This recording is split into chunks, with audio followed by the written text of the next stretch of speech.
Welcome to the More Phenomenal podcast, where we talk all things Power Rangers, including action figures, comics, movies, and more. My name's Doug, joined with my co-host Mack and Caitlin. What's up?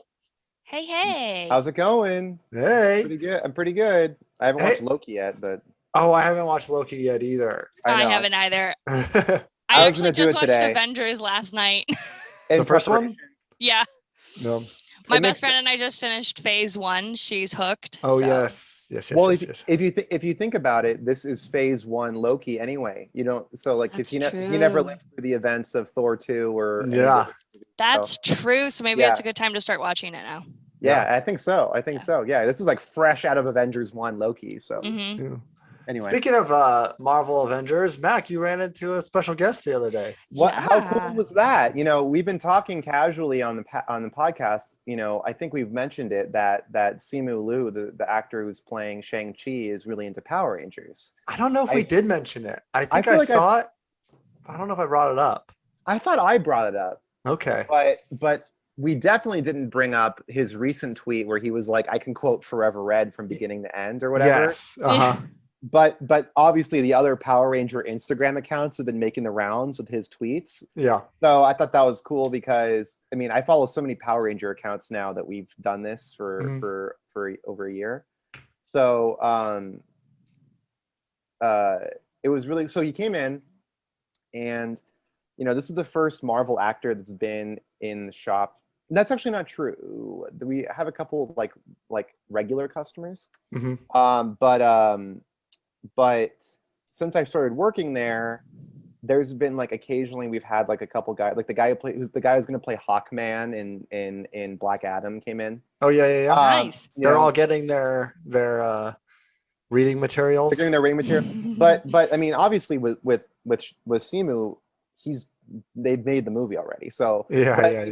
He came in and bought some Shang-Chi comics. He bought the new Shang-Chi #1 and he bought a Shang-Chi variant and like a $20 variant. And I told my boss like, hey, like you know, Shang-Chi came in and he was like, we have the first appearance. But it wasn't in the store. But that would have been so cool to take a photo with him in the first appearance of him. But anyway, it's not really much of a story other than he came in and it's funny because like I watch a lot of Kim's Convenience, which is the show. My parents love that show. Love it. I think it's so funny. New season just came out. They just binged it the day it came out. I'm so behind. Yeah, I need to watch that season. I've been getting really into What We Do in the Shadows. That's kind of been my thing lately. But anyway, I was really embarrassed because I didn't want to be like, you're Shang-Chi, and have him be like, why? No, I'm not. Like, why do you think that? And I'm like, oh, sorry, you know. So when he came up and he had the Shang-Chi comics, it was like, okay, he's probably Shang-Chi, right? But still, he could just be some guy buying it, and I could just be this jerk that's like, hey, are you the actor? And he's like, no. Like, why? Because they look like him? So mask on too, right? Mask on, so I'm only seeing his eyes, right? But I've seen this guy's face a million times because I see him on TV. So eventually, like, he says his name, and we're like, can we take a picture? You know, but my coworker initially wanted to take a picture of him with just the comic, and he was like, no, I want to take a photo with one of you guys. I'm like, heck yeah. So I was like, I got in there. And then after we took the photo, I was like, just go for it. And I'm like, hey, you know, I actually, I have a Power Ranger podcast, you know, or I'm on a Power Ranger podcast. And he's like, really? So I just like, it was so embarrassing to just be like, by the way, I have a Power Ranger podcast, you know? And now he's probably listening. I hope so. Well, I told him about it because I don't know, it's like the most credibility I have as like a Power Rangers fan. You know? I wish we had business cards. Yeah. You're not like, oh, I'm saying it like Power Rangers because you like Power Rangers. It's like, I'm all in, dude. I'm all in. Yeah. I wanted to be like, but I was worried that I was like, am I intimidating you? Or is this awkward? Am I being like, am I being aggressive? Yeah. Am I being aggressive? But he was like, oh, like, what do you think about, he told me he watched it he followed it consistently up until RPM, and that was his last season. And he was like, what do you think of it? Like, what do you think of it now? And I kind of just told him, like, I was like, shit, dude, like, you'd think I'd be prepared. Like, because I talk about it every week, you know? And I was just straight up like, dude, I talk about Power Rangers every week. But my answer to this is like kind of complex, you know?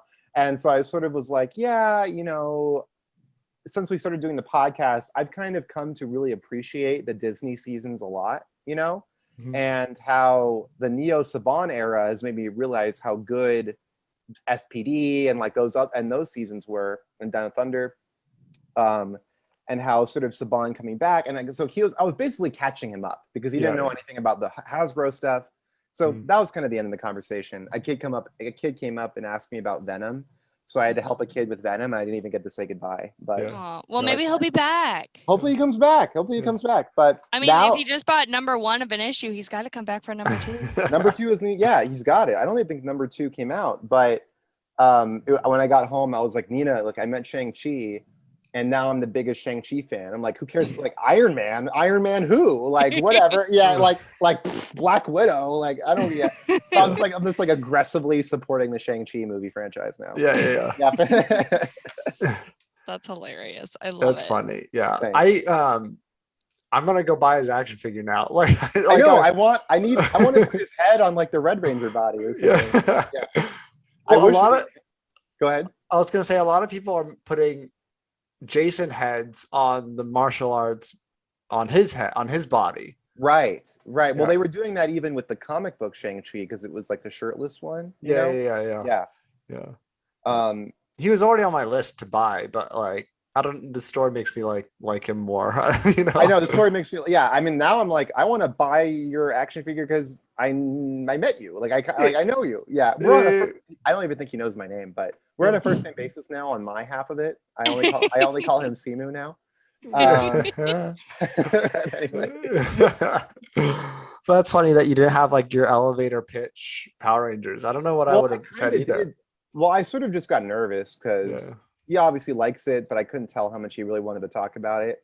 And as we were talking, my glasses were fogging up like crazy. And I just was like awkwardly talking through being blind. And I was like, I gotta take these off. You know, it happens. Like I met Osric, the guy who plays Kevin on Supernatural.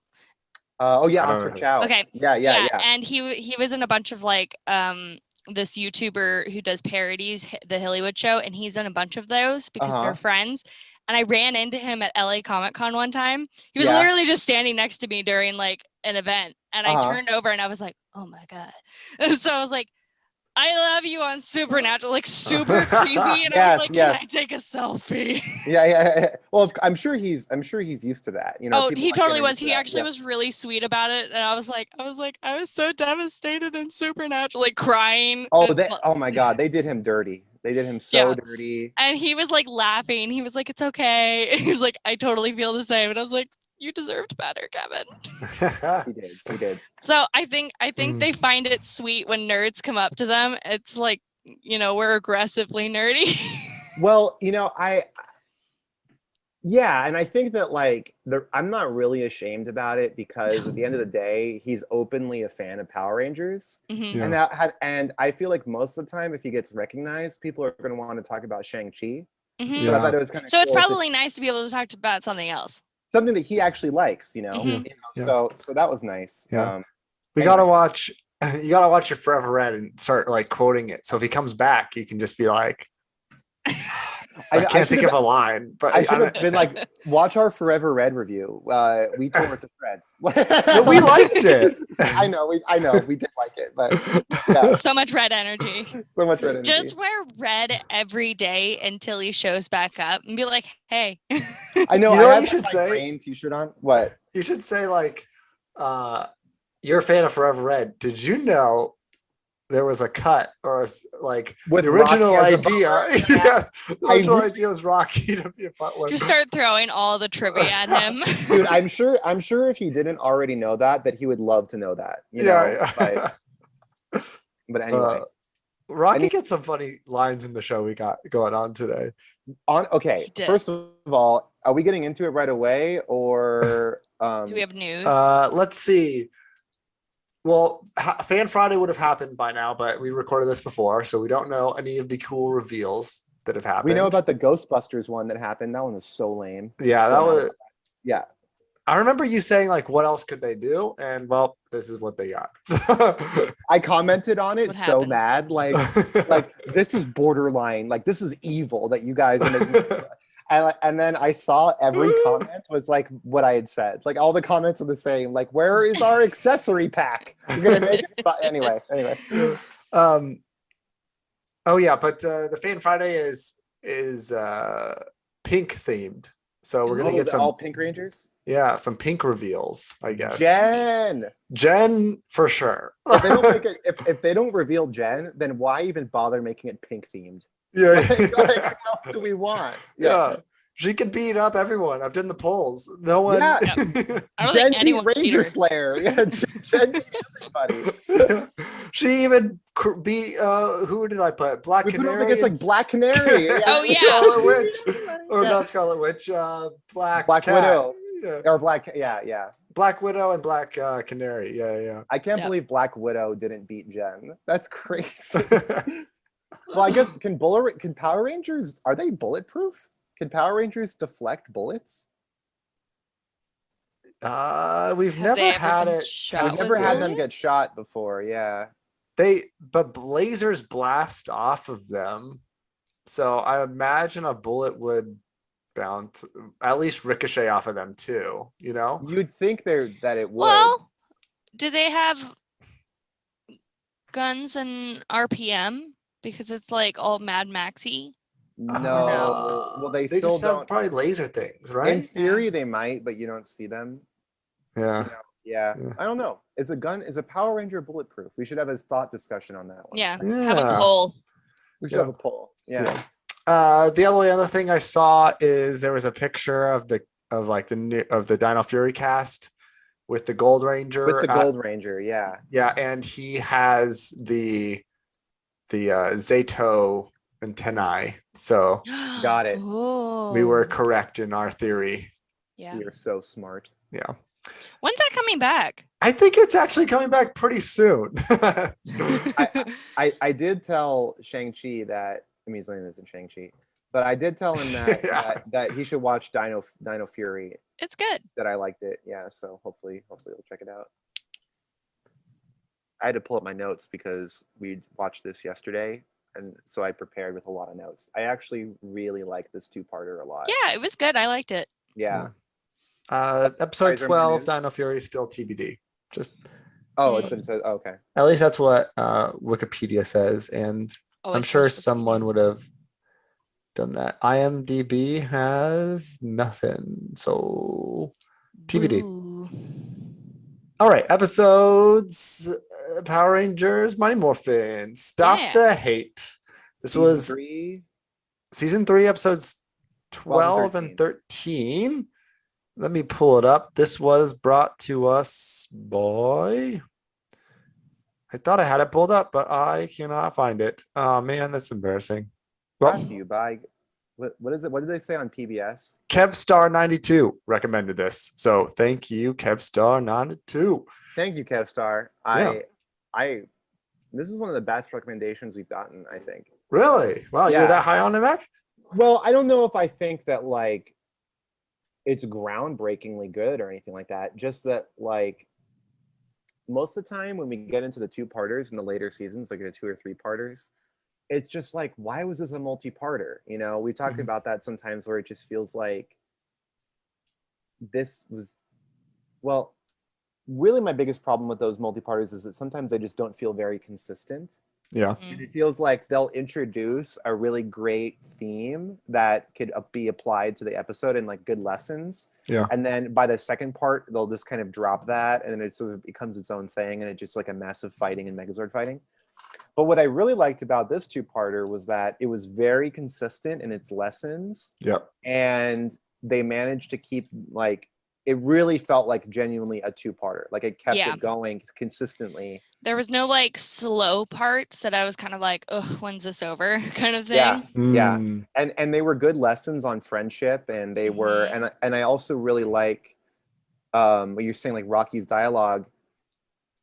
so well, let's get into it. I can kind of I'll sort of pitch the beginning of the episode, but go for it. But the basic premise, the setup is that Aisha and Kimberly are applying to be in the Angel Girls Club. That's what it is, right? Yeah. Yeah, it's just called like Angel Girls or something. Yeah. It should have been called Angels, but whatever. So they're applying to be in this club that's like a social club, it seems like. Yeah. And Aisha doesn't make the cut, and what they come to discover is that the main girl in charge of that club has a prejudice against Aisha for being poor, or her parents don't make enough money for them to qualify being in the club. Yeah. Which is just ridiculous. Mm-hmm. But I liked that it was a really specific lesson on not judging people from like their like the backgrounds they come from, and you know, and stuff like that. Mm-hmm. And Kimberly is just like, I don't want to be a part of a club that's so mean. And we find out that Kimberly, she argues, well, I come from, you know, the same kind of income, and we find out the only reason Kimberly got picked in was because her mom was in it when she was in high school. It's like a legacy thing. It's like a legacy thing. So it's not like, oh, you're just you're at the same standard as us. You're just getting in because you're a legacy kind of thing. Yeah. And that kind of POs Kimberly. What's so interesting though is that Lord Zed actually manages to be inspired in like a cohesive way. Like sometimes it feels like he'll be watching and he'll be like, oh, they think they like Jello, huh? Well, my Jello monster will destroy them. You know, something stupid like that. So I really like that Zed was like, hey, there's some division happening. There's some hate creeping into their, you know, to their friend circle. I want to take advantage of that. I want to make a hate villain that makes them, you know, be blinded by their own hatred for each other. And if we attack their friendship, then we're gonna, you know, divide and conquer. And it's a really sound logic. And what made it even better was that it's Rita and Zed's anniversary. Yeah. And Zed is doing it as an anniversary present for Rita. And I kind of like that too, because he actually gets pretty close this time. They do pretty well. Like they managed to corrupt all the Rangers. So it's actually like, even though they did fail, it's a pretty good anniversary present to Rita, you know? Yeah. Like I love that the idea is hate, but he's doing it for love. He's doing it for love. That's the best part. And they make a lot of jokes like that, like at the end where I think Tommy has a line where he says like, I'm gonna love to beat up this guy or something like that. And I'm like, so really what you're saying is, Tommy, is you hate this guy. But like, I definitely love when they get turned to like hate, like they're more hateful because their comedy is just so good. Yes. Well, that's the thing about it, is like once they turn evil, the Power Rangers are just like infallibly nice all the time, you know? Like they're such just genuinely good people who have such a great interest in mind. Like they like are cleaning up graffiti and stuff like that in this episode. And that's why it was like crazy refreshing to see them act like jerks, because arguably they're almost more human that way. Yes. You know, because like they never have flaws. They never have personality flaws like that, where they get like, where like they get something gets the better of them, or they snap at someone, you know? So like the fact that they were being jerks to each other, it was almost the most natural I've ever heard their speaking sound. In some way, you know? Because even the way they talk to each other, like even parts of it was just like, it's not hateful. It was more like, I'm annoyed by your presence. Yeah, kind of like thing. Exactly. And you could really just, it was some of the best delivery I've seen them give. And like you could really, it's like sometimes I have a hard time believing that they're friends, but I genuinely believe that they were annoying each other. And, you know? Yeah, and like so, with Billy and Kimberly, he like makes fun of her height. That was so like, awesome. Yeah. But I think one of my favorite Kimberly lines is when Tommy is like, Zordon's a joke, and then Kimberly's like, unlike the rest of you guys. Yeah. They said that like twice. They used the "you're a joke" line like 3 times. Yeah. Yeah, they did. They were running out of insults that were appropriate. But even like Lord Zed is like, oh, when they're nasty, they're almost cute. And I'm like, you're right. They are kind of they are cuter like this. Yeah. I'm finding them to be weirdly more endearing this way, you know? Yeah. Kimberly's facial expressions are just on point. She can be. Oh yeah. I mean, Kimberly's always the best actor of any of them, but she's still like, but she brought it. Yeah. I don't know even why when her scene. Go ahead. Oh, sorry. Go ahead. Well, I was just gonna say, even her scene that you mentioned, Mac, where she found out that why she's in the group and why Aisha's not in the group. Yeah, she did pretty good in that scene. Like I was like, I think that I think Amy Jo ends up always standing out next to the other Rangers, you know. And sometimes like even her scenes with Billy will make Billy look better as an actor, you know, because he's playing off of her. Sorry, go ahead. No, I was gonna say I find Kimberly and Aisha's relationship super endearing. Yeah. Like even if you notice, even when Kimberly is hateful, she can't really be hateful to Aisha. Yeah, they're not really paying attention to Aisha. No, right. and like the one time she says something, she's just like, "Why are you here?" kind of thing. Right. But like she never says anything mean to Aisha, and in the very beginning, it was kind of, I don't know if I've seen it before, but it was one of those moments that I was like, "Oh, like that seems really real." Where Aisha was working out and Kimberly came to tell her that she quit, and she was like, because she didn't want to be without like her friend and stand up for something like that. And the way she like hugged her and kissed her on the head, that was like the most like, that's like something I would do with my like girlfriends, like, you know, like that's super endearing. And I was like, that's like the realest friendship I've ever seen on this show. Well, it's actually almost, it's almost, because now I think we've seen another episode with them before. And she didn't really hang out with Trini that much. Trini was always paired with Billy. Yeah. So weirdly enough, it feels like Kimberly, Billy, and Trini are a friend group. You know, like the 3 of them are together a lot. But yeah, like it's either Kimberly and Billy or Billy and Trini. And when Aisha said that they were best friends in this, it was like, I believe that. Yeah, it's the most genuine friendship. Like even with Trini and Billy, like that was more like a brother-sister relationship.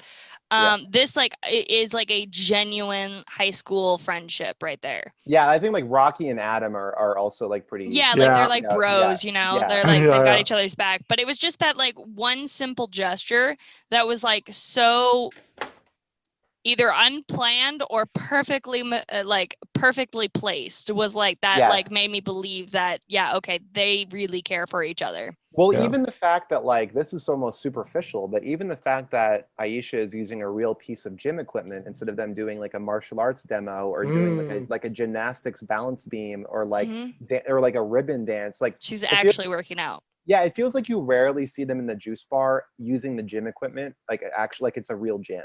You know, so I thought that was kind of cool. Yeah. I do want to say when they were all with hate, when Tommy and Adam were about to fight, I didn't want Aisha to ruin that. I was like, let them go. I know. I had to rewind it to make sure I didn't miss anything, like just a snippet of their fight, because let me see if I made a note about it. Anyway. But no, just the idea that like Tommy and Adam were going to fight and they were going to see who's the best. Yeah. I like that they even had that conversation, because even though Adam, like now that we're getting into the season 2 and season 3 a lot, or is it just season 3 that they're in it? Is it just season 3 that Adam is halfway through season 2? Halfway through season 2, right? Yeah. So now that we've been getting into this era of Mighty Morphin more, I didn't realize how often they like saddle Adam with like the martial arts background all the time. Like it's really like it's really early on how they come to define his personality and his interests. Where before it was like, okay, obviously Tommy is very committed to martial arts. Yeah. So if you made me guess before, I would be like, well, Tommy would probably win. But now that we've been watching it more and they're really building up like how good he is and like how he has this Adam even has a reputation at Angel Grove for being good at martial arts, that when they were about to fight, I was so excited, like you were saying. I was like, this is actually a real challenge, you know? Yeah. Like maybe Adam could win, even though you'd think that Tommy would win just because he's Tommy, you know? Yeah. So I know, Adam, when he first came in, him and Rocky and Aisha, they won that tournament. They were right? a ninja team. Yeah. But Rocky and Aisha aren't known for being martial artists, even though they were a ninja team. Like, you know, they traveled there as their sport, but, you know. Yeah. And then I remember Adam or Tommy and Jason also had like a tag team fight thing where they won. Mm-hmm. So, yeah, I don't know. You would at first just think, oh, Tommy's going to win. But yeah, I don't know. I don't know. I mean, I'd like to see that fight. Me too. And without the morphing, yeah, that would have been awesome. Yeah. Well, I want to talk about the hate guy. Like, yes. Like the rapping. Yeah, because when Zed asks Finster to make him, and they have Zed says a hate rhyme, but I didn't know that meant that the monster was going to be a rapper. You know, I thought that was so funny. It was like, oh my god, he's a rapper. And honestly, not gonna lie, bad. Yeah, they've had rapping villains before, like Pumpkin Rapper, that just straight sucked. This guy actually was spitting some bars, you know. I think I texted you guys as soon as he started rapping. I was like, "Oh no, not the rapping!" And then I was like, "Oh no, that's not bad." Some of those some of those rhymes are actually good. Yeah, I was sort of impressed. Yeah. So this guy also voiced the Pumpkin Rapper, so it was the same guy. Oh my god! Well, they gave him better dialogue. Yeah, he did better. But I also thought it was funny that like the Tangas had to fight the Power Rangers so that they could like churn up hate dust. Well, the vacuum cleaner. Yeah. So what was it? So I thought it was they had to get things that the Rangers touched to make the hate dust for them. Is that what they said? I don't know. I don't remember their logic. I kind of got lost in that part because then they made the entire town hateful. Yeah, that's why I was thinking I missed something, or the writer of episode 2 just missed episode 1, because I thought they had to fight them to get them to touch stuff, and then they would get the dust, and then it would affect them. Yeah, and so I then, don't remember. And so then when they fought in the Megazord, they're like, "Why isn't Aisha affected by this?" And I was like, "Why is it that?" Well, she wasn't in the fight. Yeah, she wasn't in the fight. Aisha isn't affected because she's wearing the gem from her grandma, which is filled with love, or that it's like it's taking in all the hate powder. I know, right. That's what we come to learn. But yeah, Doug's right that in the beginning they almost create another precedent, like, oh, she wasn't at the fight, so she wasn't affected. You know? Yeah, I was like, oh, this episode's pretty smart, and then they start talking about the medallion love thing, and I was like, what the heck? I know. Now they have like in her family for generations they've had like an anti-Rita weapon or something. Yeah. Which is kind of funny, but just happens to be given to her on that day. Yeah, exactly. Yeah. The grandmother had a good speech though. That I was like, this is great, Power Rangers. Me too. Yeah, a little speech about being who you are and not judging people about. Well, that's what really made that's why I really think this two-parter stuck the landing. Like they went the extra mile and made sure to include stuff like that, and it actually felt like she was talking to her grandmother. You know, So I think the only thing I could have done without, which is shocking because I always love their side plots, but Bulk and Skull's side plot totally got lost with me. With what? The whole, I like this one. When they were the whole graffiti thing. I liked it. Then it ends up being Skull because he sleepwalking. sleepwalks. I thought that was so funny. I thought when he pulled out the thing and he was like, Skull, and Skull was like, oh, was it me? I don't know. I just feel like that whole side plot just kind of got lost on me. I don't know. I think that like maybe if it had given more attention to it, but I kind of agree with Doug that at least like that subplot had some really funny jokes come out of it. Like it had jokes on it. I just feel like it was kind of like it just missed the park. Yeah. What's the line? Not missed the park. It missed. You know what I meant. Missed the mark. Missed the mark. Not the park. They're at the park. They're at the park. They're at the park. But I think that like why I really like these. There's two particular Bulk and Skull moments in this episode. In these two episodes, I really like. One is when they're pretending to be waiters, And they go up and they're bothering that woman, and they spill her entree on her, and they're like, oh, do you want coffee? And they're like harassing this lady, and you can just tell that the woman is trying to hold back her own laughter. Yeah, I did see that. Yeah, and she's just going and like she's like smiling, and I could just tell that Bulk and Skull were like really enjoying, or those that like Narvi, like they were really enjoying that scene because they were making this woman laugh. Yeah. And then when they got turned into jerks later, when they get infected with the hate stuff, and Bulk rips off Skull's mustache and then sticks it up Skull's nose. I don't think Skull. It's either two things. Either Skull didn't know that was going to happen, or that was their second take, and the first time he completely broke. Because like you can tell that once after he does it, they're both kind of like holding back. Yeah, I saw that too. Yeah, and it was because it was just so ridiculous. It was so funny. So anyway, another time they were laughing was when after they stopped being hateful and they were hugging each other, and they were like cracking up while they were hugging each other. They're like, "I'm so sorry." Yeah, They're like, "I love you, man." Like, I know. I'm sorry. Classic Bulk and Skull. But I even liked when Skull was hiding underneath the table and Kimberly had her step on his hand. Step on his hand. I thought that was great, like pantomime comedy. Yeah. Skull is good at that. Yeah. Yeah. Okay. So they did have some good comedy. I just feel like the plot of their storyline got lost on me. But like, I always love when Bulk and Skull are on the screen. I don't think I've ever not liked them when they're on screen. They just crack me up. I almost wish though it wasn't that he was sleepwalking, that he just forgot he did it. But I guess they're good guys now.